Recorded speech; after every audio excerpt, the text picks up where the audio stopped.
Students, आज की class में हम लोग प्रश्नावली 5.1 के सवालों को सॉल्व करने वाले हैं। तो चलिए प्रश्नावली के क्वेश्चंस को सॉल्व करने से पहले हम लोग कॉन्सेप्ट को समझ लेते हैं। तो स्टूडेंट, ये जो हमारा अध्याय 5 है, ये क्या है? समांतर श्रेणी है। ठीक है, तो सबसे पहले हमें यह समझना पड़ेगा कि भाई समांतर श्रेणी होती क्या है। समांतर श्रेणी की अगर हम लोग इंग्लिश की बात करें तो इसको क्या कहते हैं इंग्लिश में? Arithmetic progression.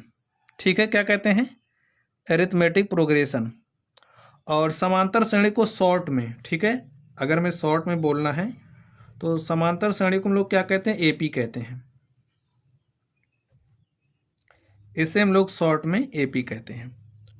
तो स्टूडेंट्स, आप लोग समझिए, जैसे कि हमारे पास कोई पैटर्न है। ठीक है, हमारे पास कोई पैटर्न इस तरीके से है कि भाई समझिए, हमारे पास कोई पैटर्न इस तरीके से है। ठीक है, हमारे पास कोई पैटर्न इस तरीके से है, कोई दूसरा पैटर्न है इस तरीके से है,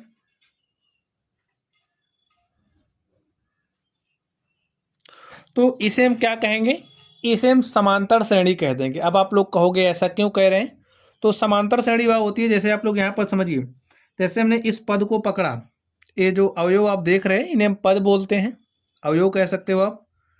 तो यहाँ पर देखिए, ये जो पद है, जब हम इसमें कोई फिक्स नंबर जोड़ते हैं तो हमें क्या मिल जाता है? अगला पद मिल जाता है। ठीक है, तो यहाँ पर 2 हैं, हमने इसमें 2 जोड़ा तो हमें दूसरा पद मिल गया।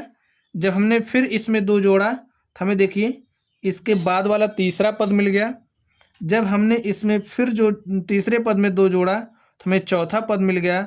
हमने जब चौथे पद में 2 जोड़ा तो हमें 5वां पद मिल गया। यहाँ पर आप लोग ध्यान से देखिए, ये हमारा क्या है? इसे हम प्रथम पद कहते हैं। ये जो हमारे पास प्रथम पद है, जब हमने प्रथम पद में कितना जोड़ा, देखिए 3 में 3 जोड़ा तो 6 हो गया। फिर जब हमने 6 में 3 जोड़ा तो हमारे पास कितना हो गया? 9 हो गया। हमने 9 में 3 जोड़ा तो हमें 12 मिल गया। 12 में हमने 3 जोड़ा तो हमें 15 मिल गया। और हमने 15 में 3 जोड़ा तो हमें क्या मिल गया? 18 मिल गया। आप लोग समझिए, हमारे पास एक पद था, इसमें हमने कोई फिक्स नंबर जोड़ दी तो हमें अगला पद मिला, और जो नंबर हमने इसमें जोड़ा था वही नंबर जब इसमें जोड़ते हैं तो हमें अगला पद मिल जाता है। इसी तरीके से आप देख सकते हैं हमें पद मिल रहा है। ठीक है, तो अब हमारे पास कोई एक पद था, हमने कोई एक फिक्स नंबर जोड़ते जा रहे हैं। जैसे पहले पद में जोड़ा, दूसरा मिला, दूसरे पद में हमने वही फिक्स नंबर जोड़ा, तीसरा पद मिला, तीसरे में हमने वही फिक्स नंबर जोड़ा, चौथा पद मिला। तो इस तरीके से हमारा जो पैटर्न है, इसमें भाई हम एक फिक्स नंबर जोड़ रहे हैं, और इस तरीके से जो हमारा पैटर्न बन रहा है इसे हम क्या कहते हैं? समांतर श्रेणी कहते हैं। तो समांतर श्रेणी में ये जो फिक्स नंबर होता है इसे हम लोग क्या कहते हैं? सर्वांतर कहते हैं। ठीक है, और अब आप समझिए, हमें सर्वांतर निकालना है। समझिए, चलिए हमने एक दूसरी श्रेणी ले ली, हमने इस तरीके से लिया।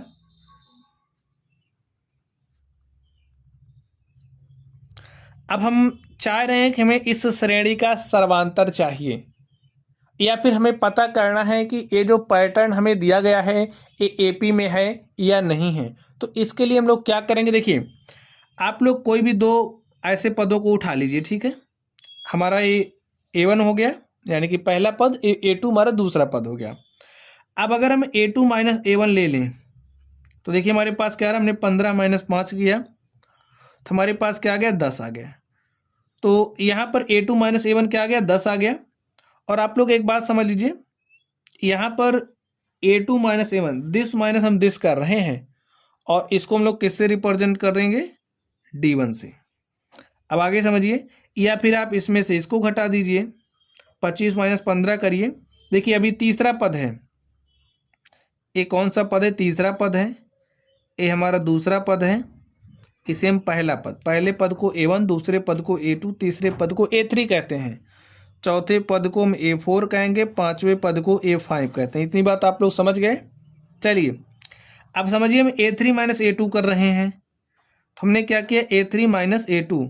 तो देखिए A3 हमारा कितना है? 25 है, और 25 में से हमने 15 घटाना, तो 25 में से हमने 15 घटाया तो हमारे पास क्या आ गया? 10 आ गया। तो इसे हम नाम क्या देंगे? D2। चलिए A4 माइनस A3 कर लेते हैं हम लोग। A4 माइनस A3, 25 माइनस 35 करिए। देखिए हमारे पास कितना आ गया 10, तो इसे हम क्या बोल देंगे, ए हमारा क्या है D3 है, ठीक है। चलिए 45 माइनस आप 35 कर लीजिए, इसे हम बोलेंगे A5 minus A4 is equal to, देखिए 45 में से आप 35 घटा दीजिए तो आपको कितना मिल रहा है, 10 मिल रहा है। तो ए जो हमारा D4 है हमें कितना मिला, 10 मिला है। तो यहाँ पर आप क्या देख रहे हैं, जो हमारा D1 है वो बराबर है D2 के, बराबर है D3 के, बराबर है D4 के, ठीक है। तो D1 बराबर D2 बराबर D3 बराबर D4, जब जो सर्वांतर है ऐसे अवयवों के बीच में बराबर हो तो हम कहते हैं कि ये जो हमारा पैटर्न है वो क्या है, समांतर श्रेणी में है, ठीक है, समांतर श्रेणी में है। चलिए हम लोग इसको जनरलाइज कर देते हैं, इसका व्यापक रूप लिखते हैं। आप समझिए, समांतर श्रेणी का व्यापक रूप लिख देते हैं। चलिए आप समझिए, जैसे कि हमारे पास कोई समांतर श्रेणी है, अब इसमें बहुत सारे पद होंगे, तो जो पहला पद होता है पहले पद को A1, दूसरे पद को A2, तीसरे पद को A3, चौथे पद को A4, पांचवें पद को A5 और जो छठा पद होता है उसे A6 कहते हैं, ठीक है। ऐसे ऐसे ये हमारे पास n पद हो गए तो AN कहते हैं, nवें पद को AN कहते हैं। अब आप समझिए, हम व्यापक रूप लिखने चल रहे हैं इसका, तो समझिए अगर हमारे पास जो हमारी श्रेणी है, लिखते हैं, माना श्रेणी का प्रथम पद जो होता है, प्रथम पद को हम A मान के चल रहे हैं, माना श्रेणी का प्रथम पद, प्रथम पद भाई ए ही है, तो प्रथम पद जो हमारा A1 है, A1 को हम A मान रहे हैं। अब जो सर्वांतर है, सर्वांतर यानी कि जो हमारा D है, सर्वांतर को हम D मान ले रहे हैं। चलिए लिख लीजिए, सर्वांतर हमारा क्या है, D है। तो हमारी श्रेणी क्या हो जाएगी, आप बताइए श्रेणी क्या हो जाएगी।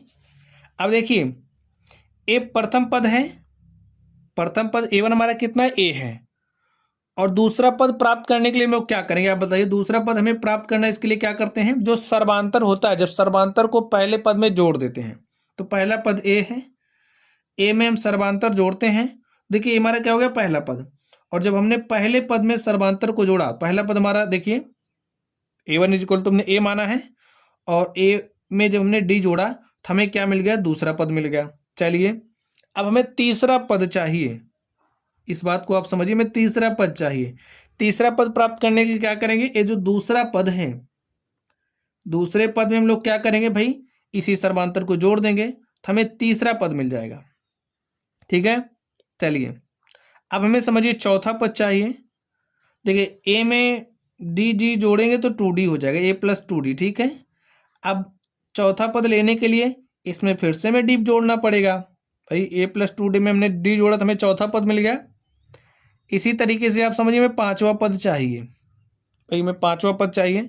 अब इसमें D जोड़ देंगे, A प्लस 2D है प्लस D, एक D और जोड़ेंगे तो हमें पांचवा पद मिल जाएगा। इसी तरीके से समझिए हमें यनवा पद चाहिए भाई, पांचवा पद, छठा पद, सातवां पद, आठवां पद, हमें यनवा पद चाहिए। तो यनवे पद को हम लोग किससे दिखाते हैं, AN से। अब देखिए इसको पहले समझ लीजिए, तब हम यनवा पद लिखते हैं इसके लिए। तो पहला पद A हो गया, दूसरा पद हमारा A प्लस D हो गया, तीसरा पद देखिए A प्लस 2D हो जाएगा, और हमारा चौथा पद A प्लस 3D, और पांचवा पद देखिए A plus 2D plus D, 3D हो गया, और प्लस 4D। अब यहाँ पर आप लोग देखिए, पहला पद A1, दूसरे पद में एक D है, तीसरे पद में कितना, देखिए यहाँ पर n का मान जब हमने 3 लिया तो D किससे मल्टीप्लाई हो रहा है, 2 से। यहाँ पर हमने n का मान जब 4 लिया तो D हमारा किससे मल्टीप्लाई हो रहा है, 3 से, यानी कि n-1, जैसे 4 में से -1 कर दे रहे हैं, 3 आ जा रहा। यहाँ पर A5 हमने लिया, n का मान जैसे हमने 5 लिया तो यहाँ पर D हमारा किससे मल्टीप्लाई हो रहा है, 4 से। अब इसको चलिए जनरलाइज कर देते हैं एक बार, एक लाइन आप लोग और लिख लीजिए। देखिए A प्लस, क्या हम इसको 2-1 ऑफ D लिख सकते हैं, ध्यान से देखिए। चलिए इसके लिए भी लिख सकते हैं, लिख दीजिए। देखिए A प्लस, अब इसमें से 1 घटा करके D से मल्टीप्लाई कर रहे हैं, ऐसे देखिए ना, तो 1 - 1 कर देंगे, 0 हो जाएगा, 0 को D से मल्टीप्लाई कर दिया तो हमारे पास A आ गया। जनरलाइज कर रहे हैं हम इसको।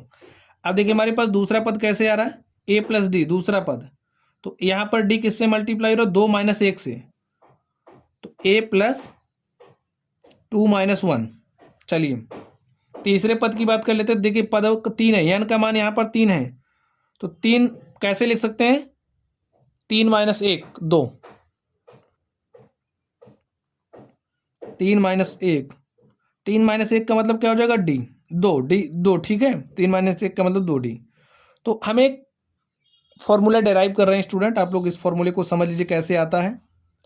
यहाँ पर जो लिखने वाले हैं उसको आप लोग समझिए। जैसे यहाँ पर 4 है तो n का मान हमने कितना लिया, 4 लिया, तो यहाँ पर n-1 यानी कि 4-1 लिखा जाएगा, a प्लस 4-1 हाफ डी, ठीक है। तो a हमारा पांचवा पद हो गया। चौथे पद के लिए हमने लिखा पहला, दूसरा, तीसरा, चौथे पद के लिए। चलिए पांचवें पद के लिए लिखते हैं हम। तो पांचवें पद के लिए क्या हो जाएगा, देखिए a प्लस, तो यहाँ पर 5 है तो 5-1, डी किससे मल्टीप्लाई हो रहा है, 4 से, तो 4 में कैसे मिलेगा, जब 5-1 कर देंगे। इसी तरीके से चाहिए हमें एनवा पद चाहिए, ठीक है, हमें ए एन चाहिए। तो ए एन हमें कैसे मिलेगा आप बताइए। ए में जब हम लोग एन माइनस यहाँ पर जो होता है उसमें से एक कम करके डी से मल्टीप्लाई कर देते हैं, तो ए हमारा क्या गया। अगर हमें एनवा पद निकालना है तो एनवा पद निकालने का जो हमारा फॉर्मूला होता है, A N is equal to होता है ए प्लस n-1 ऑफ डी। तो इसका जो इस्तेमाल है स्टूडेंट आप लोगों को प्रश्नावली में देखने को मिलेंगे। तो इसे हम कहते हैं श्रेणी का एनवां पद। जैसे आपको कोई श्रेणी दी गई है, उसका 10वां पद निकालना है, तो यहाँ पर n का मान आप 10 रखोगे, a का मान आपको दिया रहेगा, तो n का मान 10 रख के सर्वांतर का मान रख दोगे और 10वां पद निकाल सकते हैं। जो भी निकालना होगा आप निकाल सकते हैं। तो इस तरीके से आप लोगों ने समझ लिया है। चलिए, और ए हमारा कौन सा फॉर्म है, ए जनरल फॉर्म है, ठीक है। ए हमारा एनवा पद निकालने का फॉर्मूला है। चलिए हम लोग क्वेश्चन पर चलते हैं और प्रश्नों को सॉल्व करते हैं। तो चलिए स्टूडेंट हम लोग क्वेश्चन नंबर 1 को सॉल्व करते हैं। देखिए क्वेश्चन नंबर 1 में क्या कहा जा रहा है, निम्नलिखित स्थितियों में से किन स्थितियों में संबंध संख्याओं की सूची एपी है और क्यों है, ठीक है। अब यहाँ पर हमें कुछ स्थिति दी गई है, हमें बताना है एपी में है या नहीं है। तो एपी होने के लिए क्या चीज़ें चाहिए आप लोगों को हमने बता दिया है। चलिए हम लोग क्वेश्चन को सॉल्व करते हैं और देखते हैं इसका सॉल्यूशन क्या होगा। देखिए प्रत्येक किलोमीटर के बाद टैक्सी का किराया, जबकि प्रथम किलोमीटर के लिए किराया ₹15। लिखिए प्रथम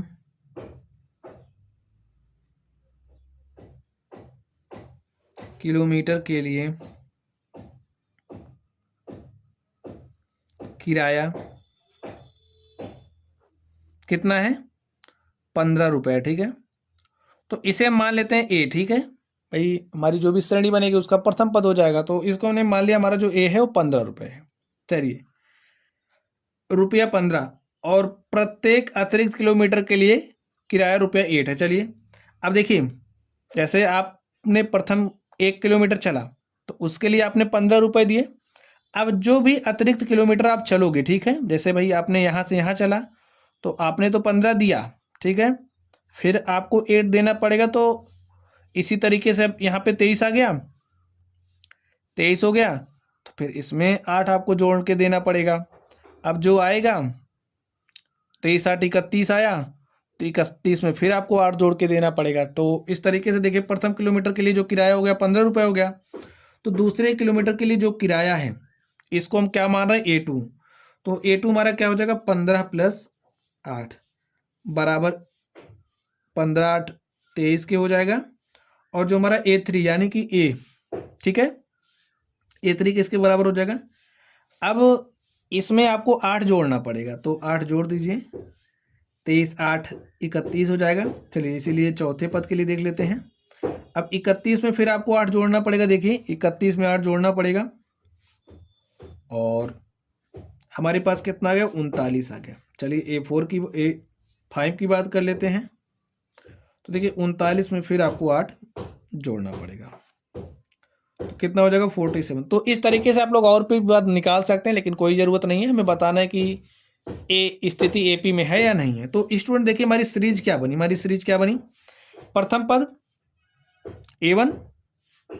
A1 कितना है, 15 है, और जो हमारा A2 कितना आ गया, 23 आ गया, A3 कितना आ गया, 31, A4 कितना आ गया, 39, A5 कितना गया 47। अब हम क्या करेंगे, सर्वांतर निकालेंगे। तो सर्वांतर निकालने के लिए देखिए दो पद पकड़िए। ए हमारा क्या है समझ लीजिए फिर से एक बार, A1 है, इसे हम लोग A2 बोलते हैं, इसे हम लोग A3, इसे A4 और इसे A5 बोलेंगे, ठीक है। अब आपको दो पद लेने हैं, पहला दूसरा लीजिए या फिर दूसरा तीसरा लीजिए, ऐसे लेना है। एक बार में जब आप दो पद ले रहे हो तो A1 A2 लीजिए, या फिर A2 A3 लीजिए, या फिर A3 A4 लीजिए, या फिर A4 A5 लीजिए, ऐसे लेना है, ठीक है। तो चलिए हम लोग सर्वांतर निकालते हैं। सर्वांतर जो हमारा D है, अब हमें D1 निकालना है, ठीक है। तो इसके लिए क्या करेंगे, देखिए A2 माइनस A1 करिए, A2 माइनस A1, दूसरे में से पहले पद को घटाइए। अगर आप दूसरा तीसरा ले रहे हैं, तीसरे में से दूसरे को घटाइए। चलिए भी आप लोग धीरे धीरे चीज़ों को सीख जाएंगे। तो A2 माइनस A1 करिए। A2 का मान कितना है 23 है, तो हमने 23 लिया, 23 में से A1 घटाना है। A1 हमारे पास कितना है 15 है, तो 23 में से हमने 15 घटाया तो हमारे पास D1 का मान कितना गया 8 आ गया, ठीक है। चलिए हम लोग D2 की बात कर लेते हैं। D2 देखिए क्या है, D2 निकालने के लिए A3 माइनस A2 हमको करना पड़ेगा। तो A3 माइनस A2, A3 का मान है 31, लीजिए माइनस करिए A2, A2 का मान कितना है 23 है। तो 31 में से आप 23 घटाइए तो 8 आ गया। तो D2 का मान देखिए कितना है 8 आया। चलिए इसमें से इसको घटा के देखते हैं, यानी कि A4 माइनस A3, तो हम लोग D3 निकाल लेते हैं। A4 माइनस A3, A4 का मान कितना है 39 है, और 39 में से मैं घटाना क्या है 31, देखिए हमारे पास क्या आ गया 8 आ गया। चलिए A5 माइनस A4 भी कर लेते हैं, हमें क्या मिलेगा D4, और ये जो D4 है देखिए क्या हो जाएगा, A5 कितना है 47 है, तो 47 में से आपको 39 घटाना है, तो हमारे पास कितना आ गया 8। देखिए अब आप लोग यहाँ से क्या देख पा रहे हैं, लिखिए D1 बराबर है D2 के, बराबर है D3 के, बराबर है D4 के, और सबका मान किसके बराबर है 8 के। लिखिए इसलिए दी गई स्थिति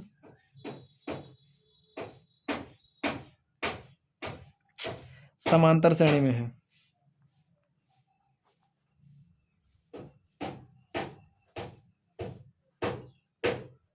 ठीक है स्टूडेंट, चलिए अब हम लोग अगले क्वेश्चन पर चलते हैं और देखते हैं हमारा अगला क्वेश्चन क्या है।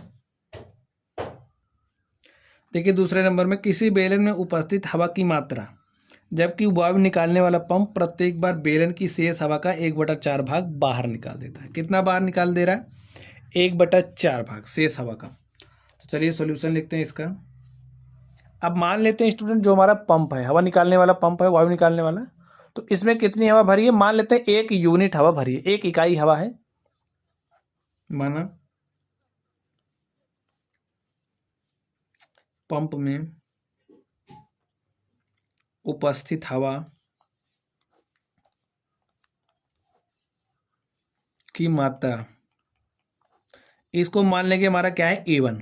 A1 कितना है 1 इकाई है, ठीक है, 1 यूनिट है, 1 यूनिट है, मान लिया हमने इसको।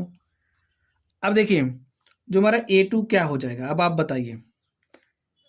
वायु निकालने वाला प्रत्येक बार बेलन में शेष हवा का 1/4 भाग, तो अभी तो हवा कितनी है 1 यूनिट है, तो 1 का 1/4 भाग बाहर निकाल दे रहा है, 1 का 1/4 भाग बाहर निकाल दे रहा है। देखिए एक तो मौजूद है उसमें से, जितना है उसका 1/4 भाग बाहर निकाल दे रहा है। बात आप लोग समझ गए, जैसे 1 यूनिट है ये तो भी है ही उसमें से, और जितना है उसका 1/4 भाग बाहर निकाल दे रहा। शेष कितना बचेगा, देखिए 1 में से 1/4 को घटाना पड़ेगा, देखिए 1 - 1/4, तो हर बराबर करिए, 4 1 के 4 में से 1 घटाया तो आ गया 3/4। अब ये देखिए ये शेष हवा बची है, ठीक है, तो हमारे पास A3 क्या आएगा, देखिए शेष हवा इतनी बची है, इतने का 1/4 भाग बाहर निकलेगा, और मौजूद कितना है 3/4 उपस्थित है। अभी पंप में, जो पंप है उसमें 3/4 हवा है, अब 3/4 का 1/4 भाग बाहर निकल जा रहा है, तो कितना शेष बचेगा, देखिए -3 1 के 3 बटे में 16।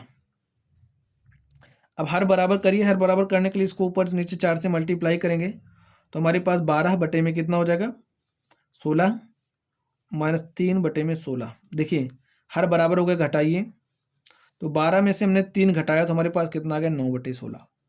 अब देखिए इतनी हवा शेष बची है, शेष हवा का 1/4 भाग बाहर निकल जा रहा है, तो शेष कितना बचेगा, तो 9/16 में से घटेगा कितना, भाई इतना बचा है और इसका 1/4 बाहर निकल रहा, तो कितना शेष बचेगा 9/16 का 1/4 भाग। तो लिखिए 9/16 माइनस 9 के 9 बटे में 16 चौके 64। अब हर बराबर है नहीं, हर बराबर करने के लिए इसको ऊपर नीचे 4 से मल्टीप्लाई कर देते हैं। 9 गुणे 4 बटे में 16 गुणे 4, ऐसा हम कर सकते हैं। देखिए 9 चौक 36 बटे में 16 चौका 64 माइनस 9 बटे 64। अब 36 में से आप 9 घटा दीजिए, देखिए कितना आएगा 27। देखिए 16 में से 9 घटाया 7 और 2, तो 27 बटे में 64। और भी टर्म आप निकाल सकते हो लेकिन कोई ज़रूरत नहीं है, तो हम सीरीज बना लेते हैं, हमारी जो श्रेणी है श्रेणी बना लेते हैं। तो देखिए श्रेणी का प्रथम पद a1 हमारा कितना है, a1 हमारा 1 इकाई है, तो चलिए a1 a2 a3 a4 ऐसे और भी पद आप निकाल सकते हैं। चलिए a1 का मान रखिए, a1 हमारे पास कितना है 1 है। a2 का मान हमारे पास कितना है 3/4। a3 की बात कर लेते हैं, a3 कितना है 9/16। a4 कितना आया देखिए 27 बटे में 64। ठीक है, चलिए हम लोग सर्वांतर निकालते हैं। तो सर्वांतर निकालिए, देखिए a2 माइनस a1 करिए, हमारी देखिए d1 क्या हो जाएगा a2 माइनस a1। a2 का मान कितना है 3/4 है, माइनस करिए 1, सॉल्व करिए, देखिए क्या आएगा 4 1 के 4, तो 3 माइनस 4 बटे में 4, तो यहाँ पर क्या आ गया -1/4 आया। चलिए हम लोग d2 निकालते हैं। d2 देखिए हमारा क्या हो जाएगा a3 माइनस a2 के बराबर, a3 माइनस a2 के बराबर। a3 कितना है, देखिए a3 का मान 9/16 है, तो यहाँ पर 9/16 लिखिए, माइनस a2, और a2 का मान कितना है 3/4 है, लिख दिया हमने। तो मल्टीप्लाई कर दीजिए आप इसको 4 से, तो देखिए क्या हो गया 9/16 माइनस 12/16। तो 9 में से आपने 12 घटाया तो हमारे पास कितना आ गया -3/16। तो आप लोग क्या देख पा रहे हैं, जो हमारा d1 है वो d2 के बराबर है नहीं, तो इसलिए हमें दूसरा d3 निकालने की जरूरत नहीं है। लिख दीजिए d1 is not equal to d2। अतः दी गई स्थिति AP नहीं है। ठीक है स्टूडेंट, चलिए अब हम लोग अगले नंबर पर चलते हैं। तो स्टूडेंट थर्ड नंबर को आप लोग पढ़िए, देखिए इसमें क्या कहा जा रहा है, प्रत्येक मीटर खुदाई के बाद एक कुआं खोदने में आई लागत, जबकि प्रथम मीटर खुदाई की लागत 150 रुपये। जैसे कोई कुआं खोदा जा रहा है, आप लोग समझिए कोई कुआं है, ठीक है, अभी तो कुआं की खुदाई हो रही, कुआं बना नहीं है। 1 मीटर खोदा गया तो उसका कितना रुपया लगा 150, 1 मीटर के लिए 150 लग चुका है। अब जब दूसरे मीटर की खुदाई होगी, देखिए प्रत्येक मीटर खुदाई की लागत ₹50 बढ़ती है, तो आपने पहले चक्कर में कितना दिया 150। अब दूसरे मीटर की जब खुदाई शुरू होगी तो 150 तो आपने दिया, 50 और भी लगेगा, ठीक है। ऐसे फिर तीसरे मीटर के लिए यहाँ तक आपने 200 दे दिया है, अब यहाँ 50 रुपये और बढ़ जाएगा, तो 200 से कितना देना पड़ेगा 50 और बढ़ के आपको 250 देना पड़ेगा। फिर यहाँ पर आपने 250 दिया, फिर 250 में 50 जोड़ करके आपको और देना पड़ेगा।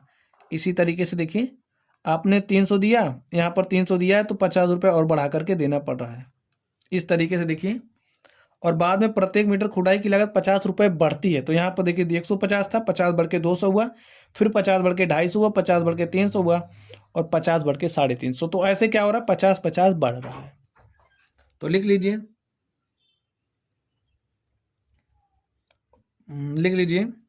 प्रत्येक मीटर खुदाई के बाद एक कुआं खोदने में प्रथम मीटर खुदाई की लागत, प्रथम मीटर खुदाई की लागत। देखिए स्टूडेंट, अब ये जो प्रथम मीटर है इसको हम क्या मान लें भाई, हमारा A1 है, ठीक है। तो ये जो हमारा A1 है कितना 150 है। तो आप बताइए A2 क्या हो जाएगा। A2 यानी कि दूसरे मीटर की खुदाई की लागत। दूसरे मीटर के लिए क्या करना पड़ेगा, 150 में हमारा 50 बढ़ जा रहा है, तो डायरेक्टली हम लोग लिख देते हैं 150 में 50 बढ़ा तो हमारे पास कितना गया 200। अब जब तीसरे मीटर की खुदाई होगी, देखिए दूसरा मीटर हो गया, तीसरे मीटर खुदाई के लिए क्या होगा, अब जो भी था उसमें 50 फिर बढ़ा करके आपको देना पड़ेगा। तो आपने कितना दिया 250। अब चौथे मीटर के लिए क्या होगा, आपने 250 तीसरे वाले में दिया था, तो चौथे में आपको फिर 50 बढ़ा के देना पड़ रहा है, तो यहाँ पर आपको 300 देना पड़ेगा। अब यहाँ पर आपने 300 दिया था, फिर आपको 50 बढ़ा करके देना पड़ रहा है, तो यहाँ पर आपको कितना देना पड़ा 350। तो इस तरीके से ऐसे 50-50 हमारा बढ़ रहा है। चलिए अब हम लोग श्रेणी बना लेते हैं। तो जो हमारी श्रेणी क्या बनी, देखिए प्रथम पद, द्वितीय पद, तृतीय पद, चौथे पद, पांचवें पद को लिख दीजिए। चलिए A1 का मान कितना है हमारा 150 है, तो 150 लिखिए। A2 कितना है देखिए 200 है। A3 कितना है 250 है। A4 हमारा 300 है और A5 हमारा कितना है 350। चलिए हम लोग सर्वांतर निकालते हैं। सर्वांतर निकालने के बाद ही पता चलेगा कि ये जो स्थिति है वो समांतर श्रेणी है या नहीं है। तो सर्वांतर निकाल लेते हैं। तो सर्वांतर निकालते कैसे, देखिए D1 निकालना है, तो D1 निकालने के लिए हमें क्या करना पड़ेगा, A2 माइनस A1। तो लिखिए A2 का मान कितना है, चलिए लिख देते हैं A2 माइनस A1। तो A2 हमारा कितना है 200 है, A1 कितना है 150 है। तो 200 में से हमने 150 घटा दिया तो हमारे पास कितना बचा 50। चलिए D2 निकाल लेते हैं। तो D2 कैसे निकलेगा, देखिए A3 माइनस A2 करना पड़ेगा, A3 माइनस A2। A3 का मान कितना है, देखिए A3 का मान हमारे पास 250 है और A2 का मान कितना है 200। तो 250 माइनस 200 करेंगे तो 50 आ जाएगा। चलिए D3 निकाल लेते हैं। D3 देखिए, D3 निकालना है तो A4 माइनस A3 करना पड़ेगा, A4 माइनस A3। तो आपको ये जो समांतर निकालने का एक जनरल फॉर्मूला होता है, जनरल फॉर्मूला आप लोगों को पता होना चाहिए। समझिए आपने DN निकालना है, तो यहाँ पर आप क्या रखोगे AN प्लस 1 माइनस AN, ठीक है। अब हमने अगर n बराबर 3 ले लिया तो यहाँ पर हमारे पास क्या निकलेगा D3, और D3 निकालने के लिए यहाँ पर क्या रखने पड़ेगा, देखिए n plus 1, 3 plus 1 minus A3, यानी कि A4 माइनस A3। तो D3 निकालने के लिए हमें A4 माइनस A3 करना पड़ेगा। ये जो जनरल फॉर्मूला है इसको आप लोग याद रखना, n का मान आप लोग रखना और इसी तरीके से सर्वांतर निकालते चले जाना, ठीक है। हमने D3 निकालना था, A4 माइनस A3 करना है। तो A4 कितना है 300 है, माइनस A3 का मान देखिए कितना 250 है। तो 300 में से हमने 250 घट, हमारे पास कितना है 50 आ गया। चलिए हम लोग D4 भी निकाल लेते हैं। तो देखिए D4 क्या हो जाएगा, D4 के लिए हमें A5 माइनस A4 करना पड़ेगा।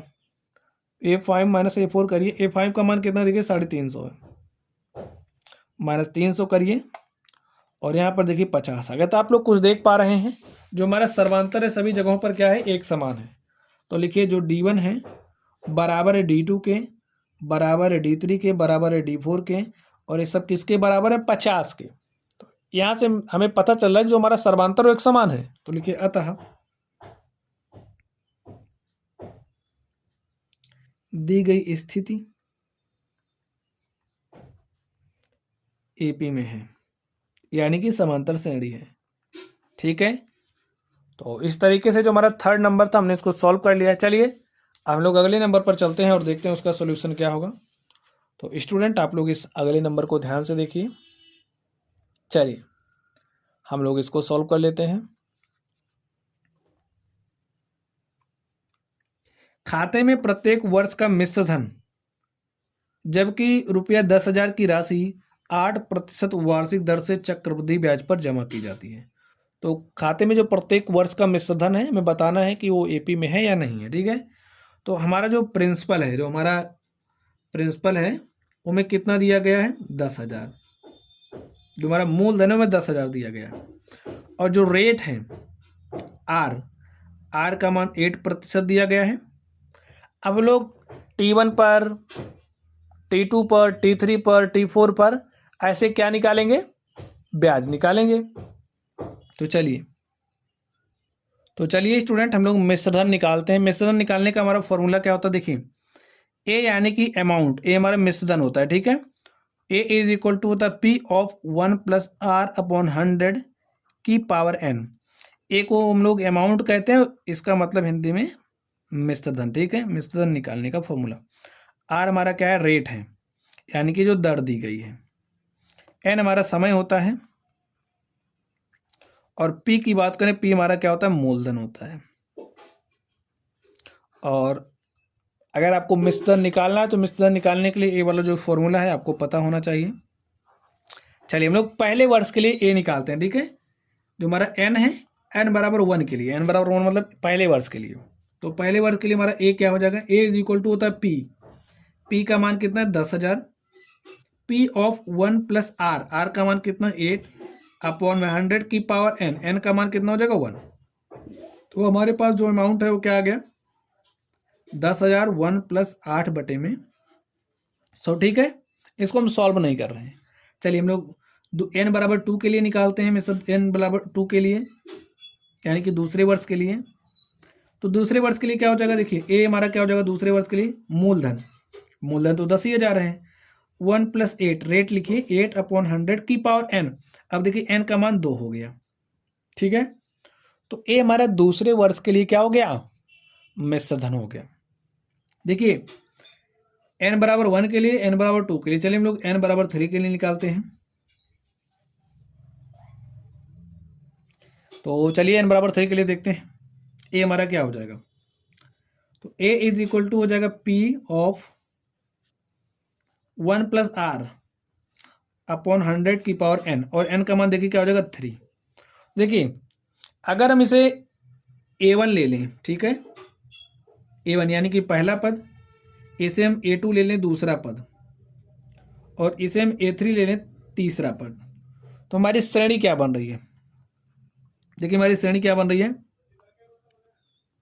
10,000 1 प्लस 8 अपॉन 100, ठीक है। दूसरा पद देखिए क्या है, ए है, दूसरे वर्ष के लिए जो हमने मिश्रधन निकाला हमारा दूसरा पद हो जाएगा। तो दूसरा पद हमारा ए है, 10,000 1 प्लस 8 अपॉन 100 की पावर 2। तीसरा पद देखिए क्या हो जाएगा, ए है, 10,000 1 प्लस 8 अपॉन 100 की पावर 3। चलिए हम लोग इनका सर्वांतर निकालते हैं, ठीक है। सर्वांतर निकालिए। सर्वांतर निकालने का हमारा फॉर्मूला क्या होता है, देखिए D N is equal to हमारा क्या होता है, A N plus 1 minus A N, ये हमारा जनरल फॉर्मूला होता है। तो इसमें हम D1 निकालना चाह रहे हैं, क्या है D1, तो n बराबर 1 रखना पड़ेगा। तो n बराबर हमने 1 लिखा तो हमारे पास D1 आ गया। यहाँ पर n बराबर 1 लिखिए तो हो जाएगा A2 माइनस A1, ठीक है। A2 का मान क्या है, देखिए लिखिए 10,000 1 प्लस 8 अपॉन में 100 की पावर 2 है, माइनस क्या करना पड़ेगा A1। तो A1 कितना है 10,000 1 प्लस 8 अपॉन में 100, इतना मिला आपको। चलिए यहाँ पर अब आप लोग कुछ देख पा रहे होंगे, क्या देख पा रहे होंगे, 10,000 1 प्लस 8 अपॉन 100 की पावर हमारा कॉमन हो जाएगा। तो हमने इतना कॉमन किया, 10,000 1 प्लस 8 अपॉन 100 हमने कॉमन किया, तो बचा क्या, देखिए यहाँ पर बचा है 1 प्लस 8 अपॉन में 100, ठीक है। और यहाँ से इतना निकल गया है, तो यहाँ पर क्या बचा -1, यहाँ से हमने निकाल लिया कॉमन, तो क्या बचा 1 प्लस 8 अपॉन में 100 ए बचा है, और यहाँ से इतना पूरा निकाल लिया तो -1 बचा, इतना ही बचा है। चलिए हल कर लेते हैं इसको। 1 प्लस 8 अपॉन में 100, और यहाँ पर देखिए 1 प्लस 8 अपॉन में 100 -1, +1 -1 हो गया कैंसिल, और हमारे पास क्या आ गया 1 प्लस 8 अपॉन में 100, और यहाँ पर क्या आ गया ब्रैकेट में 8 अपॉन में 100। अभी हम काटा पीटी नहीं कर रहे हैं, तो वैसे से आप काट भी सकते हैं इसको, लेकिन चलिए हम काट नहीं रहे हैं। अभी हम लोग D2 निकाल लेते हैं, ठीक है। तो चलिए D2 निकाल के हम लोग डिसाइड करेंगे क्या हमारा D1 बराबर आ रहा है D2 के। अगर हमारा D1 D2 के बराबर होगा तब तो AP में होगा, और बराबर नहीं होगा तो नहीं होगा। चलिए D2 निकालते हैं। D2 निकालने के लिए क्या करेंगे, यहाँ पर A3 माइनस A2 हमें करना पड़ेगा। और A3 देखिए हमारे पास कितना है भाई, A हमारा A1 है, A हमारा A2 है और A हमारा A3 है। तो A3 का मान रखिए 10,000, ठीक है। 1 + 8/100 की पावर 3 माइनस A2 का मान देख लीजिए कितना है 10,000। 1 + 8/100 की पावर 2। अब घटा लीजिए, देखिए 10,000 1 + 8/100 की पावर हमारा कॉमन हो जा रहा है स्क्वायर, तो कॉमन करिए 1 + 8/100 का स्क्वायर हमने क्या कर लिया, कॉमन कर लिया।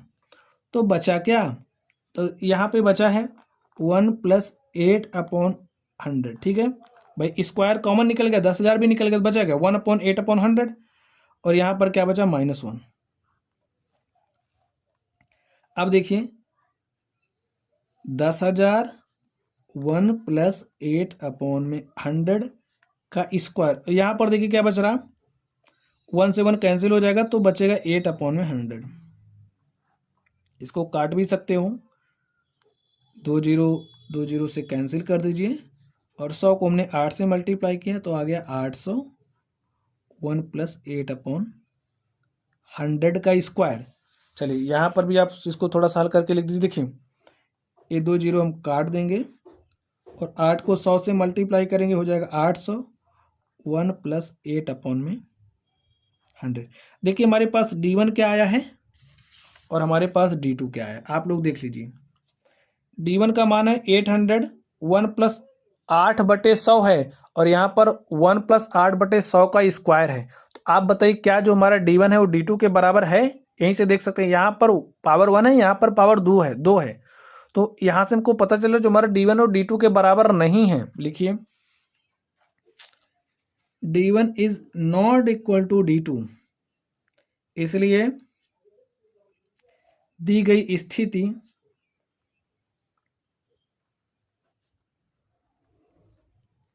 AP में नहीं है।